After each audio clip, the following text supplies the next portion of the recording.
Tonight we continue our look at the candidates who want to represent Texas in the U.S. Senate. This evening, the focus is on Texas Attorney General Ken Paxton. He was the first to challenge four-term Senator John Cornyn for his seat. And the March 3rd primary will also be the first time the three-term AG has ran for any public office since his 2023 impeachment and acquittal, a moment both he and Cornyn are making a critical part of his campaign.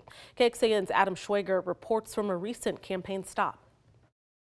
Thank you for your courage. Warren Kenneth Paxton Jr., who just goes by Ken, first ran for office in 2002, winning a seat to the Texas House. A decade later, he was elected to the Texas Senate, serving 2 years there before becoming the 51st Attorney General of Texas. I've had the opportunity to sue the President of the United States, Barack Obama, 27 times in 2 years. Throughout his tenure, Paxton has spoken through legal filings, suing some of the largest entities in the country. Google, Facebook, Twitter before Elon Musk, General Motors for defrauding us, and for trying to take advantage of us as far as elections and misleading us. We had the opportunity to sue Joe Biden 107 times. His AG tenure also mired with controversy and accusations of corruption. I went through 15 different legal things while I was in office. Before I went into office, I'd never had a speeding ticket. I'd never been in trouble in my life.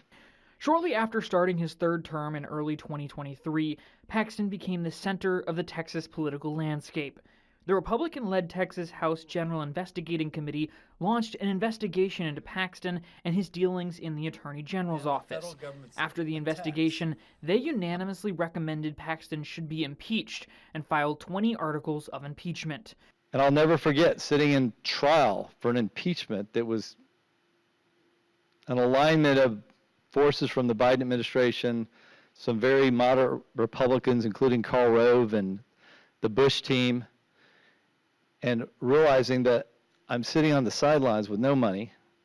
The House voted 121 to 23 in favor of impeaching Paxton, with 60 impeachment votes coming from Republicans.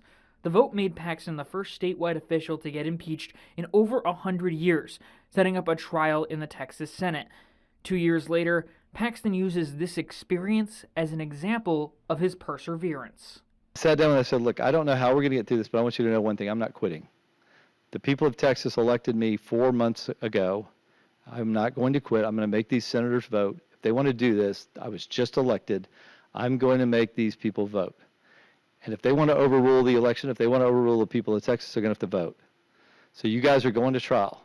Texas senators voted to acquit him on all charges. Now, a cornerstone of his campaign has been talking to Turning Point USA students across the state after the assassination of their founder, Charlie Kirk. Let's not let down the name Turning Point. Let's not let down the memory of Charlie Kirk.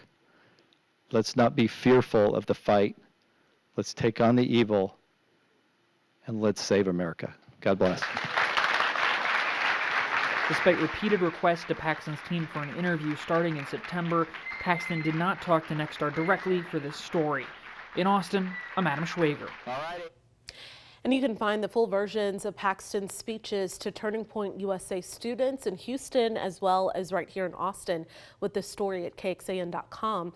And for a look at our previous profiles, Senator John Cornyn and Jasmine Crockett, we have that for you on our Texas Politics page on our website.